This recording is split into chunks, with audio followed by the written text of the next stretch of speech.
जय मसीह की मेरे परमेश्वर के लोगों, आप सबको प्रभु यीशु मसीह के नाम में प्यार भरी जय मसीह की। मैं सुखदेव मलिक और मेरे परमेश्वर के लोगों, कुछ लोगों के सवाल थे, जवाब थे और उन सवालों का, उन जवाबों का उत्तर लेने के लिए आज हम पहुंचे हैं हरियाणा पुंडरी में। और हमारे बीच में पास्टर रजत जी हैं, पुंडरी में सेवकाई कर रहे हैं और सच में परमेश्वर का काफ़ी अनुग्रह है इनके ऊपर और काफ़ी सच्चाई को ये लोगों के बीच में जाहिर करते हैं।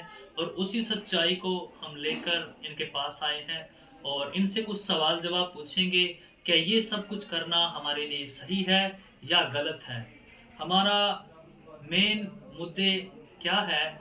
जो आज के दौर में जो लोग प्रभु भोज लेते हैं, वो किस प्रकार से हमें लेना चाहिए और किस प्रकार से नहीं लेना चाहिए। हम पास्टर रजसी से इस बात को पूछेंगे कि ये सब चीज़ें हमारे लिए करना अच्छा है या नहीं है। तो सर जय मसीह की। जय मसीह की। और मेरे परमेश्वर के लोगों, जैसे कि सर हम देखते हैं बहुत सारे लोग जो आज का दौर है जो प्रभु भोज लेते हैं, जी तो वो कुछ लोग रोटी को छोड़ के डबल रोटी लेते हैं। क्या ये लेना हमारे लिए अच्छा है? देखिए, पहली बात तो ये है कि प्रभु भोज का मतलब क्या है। जी ठीक है, जो मेन बात होती है ये होती है कि प्रभु भोज का मतलब हमें पता होना चाहिए कि हम प्रभु भोज ले क्यों रहे हैं और उसका मतलब क्या है, उसका कारण क्या है। और जब हम बाइबल में पढ़ते हैं, बाइबल में प्रभु यीशु मसीह ने जब अपने चेलों को भोज दिया, ठीक है, वो केवल खाना देना, ठीक है, वो चीज़ नहीं है, बल्कि प्रभु भोज का एक गहरा मतलब है, एक गहरा भेद है जो प्रभु यीशु मसीह ने अपने चेलों को भी समझाया है। और आज जब हम बाइबल को पढ़ते हैं तो वही भेद आज हमें भी समझने की जरूरत है, क्योंकि प्रभु भोज लेना एक ऐसी प्रथा नहीं है, एक त्योहार नहीं है, बल्कि एक याद है जिसको लेकर हम यीशु मसीह की उस कुर्बानी को याद करते हैं, उसके बलिदान को याद करते हैं। और दूसरी बात यह कि हमें लेना कैसे चाहिए। देखिए, जब हम यूहन्ना रचित सुसमाचार 13 अध्याय और उस वचन में पढ़ते हैं, वहां पर देखिए क्या लिखा है। खुदावंद यीशु मसीह ने एक बर्तन लिया और उस बर्तन से क्या किया, उस बर्तन में पानी था और उसने अपने चेलों के पांव को धोना शुरू कर दिया। खुदावंद यीशु मसीह ने अपने चेलों के पांव को धोया और धोने के बाद उसने अंगोछे के साथ उनके पांव को पोंछा। और जब हम यूहन्ना की पुस्तक 14 अध्याय और उसके हम 15 वचन में पढ़ते हैं तो वहां पर साफ साफ ये बात लिखी है, क्योंकि मैंने तुम्हें नमूना दिखा दिया है कि जैसा मैंने तुम्हारे साथ किया है तुम भी वैसा ही किया करो। खुदावंद यीशु मसीह ने हमें ये नमूना दिखाया है, पैर धोकर। खुदा बोलता है बाइबल में कि जब मैं एक गुरु होकर अपने चेलों के पांव धो सकता हूं तो तुम भी मेरी याद में ये किया करो। और आज काफी कलीसियाओं में हम देखते हैं पांव को नहीं धोते हैं, वो ऐसा बोलते हैं कि ये जरूरी नहीं है। ठीक है ना, आपका सवाल यही है कि बहुत सारी जगहों पर पांव नहीं धोए जाते, रोटी की जगह वो डबल रोटी का इस्तेमाल करते हैं और कोल्ड ड्रिंक या कुछ वैसे और अदरवाइज जूस। जी जी, हाँ, मैंने भी देखा है कि बहुत सारी जगहों पर क्या करते हैं, दाखरस की जगह वो कोल्ड ड्रिंक का इस्तेमाल करते हैं। कहीं जगह मैंने देखा है कि फ्रूटी का भी वो इस्तेमाल करते हैं। ठीक है, आपका सवाल ये था कि क्या ये सब चीज़ें करना सही है या फिर गलत है। हाँ, जैसे कि हम देखते हैं मेरे परमेश्वर के लोगों, बहुत जगह रोटी की जगह ब्रेड दिया जाता है और कुछ और भी ऐसी बहुत सारी चीज़ें हैं जो दी जाती हैं। रोटी से भी अलग ब्रेड भी या कुछ और भी नई नई चीज़ें लोग खोज कर रहे हैं जो वो प्रभु भोज में दे रहे हैं। और दूसरी बात है कोल्ड ड्रिंक दे रहे हैं या फिर किसी और चीज़ का रस वो मिलाकर दे रहे हैं जी। और तीसरी बात, जैसे कि प्रभु भोज लेने से पहले चेले जो लोग होते हैं जो जिन्होंने बपतिस्मा लिया होता है, जो मेज में शामिल होने वाले होते हैं, क्या उन लोगों को आपस में एक दूसरे के पांव धोने चाहिए या ना धोने चाहिए? बहुत सारे लोगों का ये सवाल था, जवाब था और इसी सवाल और इसी जवाब को ढूंढने के लिए हम पास्टर रजत जी के पास आए हैं और इसी मुद्दे को लेकर हम इनसे बातचीत कर रहे हैं। क्या हमारे लिए अच्छा है और क्या हमारे लिए बुरा है? क्या ये सब रीतियाँ करनी हमारे लिए अच्छी हैं या बुरी हैं? जी, जी जी, सर। जी, जी।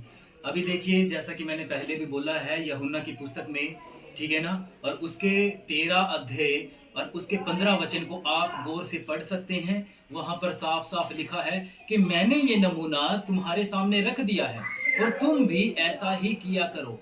यानी वो हमें करनी है, पाँव धोना हमें है और ऐसा करने से ही हम उस चीज़ को हम पूरा करते हैं। और दूसरी बात कि हम क्या डबल रोटी प्रभु भोज में ले सकते हैं? देखिए एक जो रोटी होती है प्रभु ने दिखाया वो चीज़ करके एक रोटी ली और उसको तोड़ा और तोड़ने के बाद बोलते हैं कि यह मेरी देह है। अब डबल रोटी को देखो आप, उसमें खमीर मिलाया हुआ होता है, ठीक है? वो मैदे की बनी हुई होती है, खमीर मिलाया हुआ होता है। अगर हमने उसके अंदर कोई भी चीज़ ऐड कर दी तो इसका मतलब उसके अंदर मिलावट हो गई है, ठीक है ना? वो सही नहीं है। खुदावंद की देह में कोई मिलावट नहीं थी, ठीक है? वो पवित्र आत्मा की सहायता से जमीन पर आए हैं। हम सब जानते हैं, बाइबल में हम पढ़ते हैं, उसकी देह में कोई मिलावट नहीं है, उसके अंदर कोई पाप की मिलावट नहीं है। और हम अक्सर देखते हैं खुदावंद को मिलावटी चीजें पसंद नहीं आती हैं। खुदा खुद बोलता है कि एक ही सोते से मीठा और खारा पानी नहीं आ सकता। और वास्तव में देखो वचन क्लियर तरीके से बता भी रहा है कि उसने रोटी ली, ये नहीं वहां पे लिखा कि उसने ब्रेड लिया। ऐसे ही ना सर? जी, जी। तो जो लोग इस बात को समझ रहे हैं इस वीडियो के माध्यम से वो जान लें, वहाँ पे क्लियर बाइबल बता रही है कि उसने रोटी ली। उस वहाँ पर ये नहीं लिखा कि उसने ब्रेड लिया या कुछ और लिया, वहाँ पे सीधा यही लिखा गया कि उसने रोटी ली। अब देखिए मैं एक और बात बताना चाहूंगा कि हम प्रभु भोज उसकी याद में लेते हैं। किसकी याद में? मसीह यीशु की हम याद में प्रभु भोज लेते हैं। उसमें जो बातें ध्यान रखनी है वो यही है कि हम असली रोटी का जो आटे से बनी हुई होती है उसमें कोई मिलावट नहीं होती, ठीक है? उसको हम इस्तेमाल करें। वो क्यों करते हैं? क्योंकि देखिए एक रोटी होती है वो हमारे जीवन के लिए अच्छी होती है। क्या आप हमेशा मैदा खाओगे? क्या आप हमेशा से डबल रोटी खाते रहते हो? क्या वो आपकी सेहत के लिए सही है? नहीं। वो आपकी सेहत के लिए सही नहीं है, ठीक है? तो इसीलिए हमारे हमारे सामने जो नमूना रखा गया है वो रोटी का है, क्योंकि हम देखिए अक्सर रोटी खाते हैं। और दूसरी बात कि जब हम दाखरस लेते हैं उससे हम फील करते हैं कि ये खुदावंद यीशु मसीह का लहू है जो हमारे पापों के लिए बहाया गया है। वो उस समय में देखिए क्या करते थे, उस समय में वो अंगूर का रस होता था, काले अंगूर देखे हैं? जी।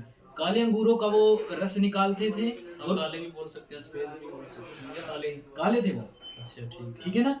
उसका जो रंग होता है वो एक ब्लड के जैसा दिखता है, ठीक है?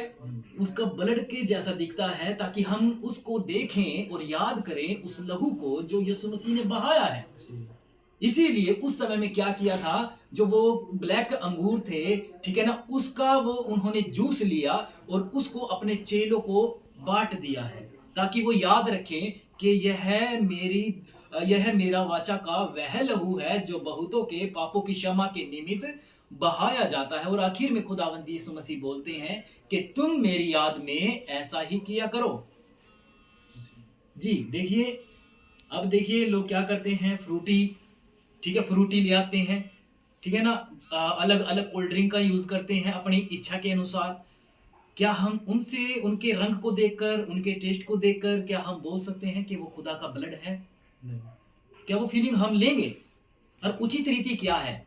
उचित रीति का मतलब है कि हम अपने गुनाहों से तौबा करें, और दूसरी बात कि हम जब भी रोटी खाते हैं तो उसकी देह समझकर रोटी खाएं, और जब हम दाख रस पीते हैं तो उसका लहू समझकर दाख रस पिए।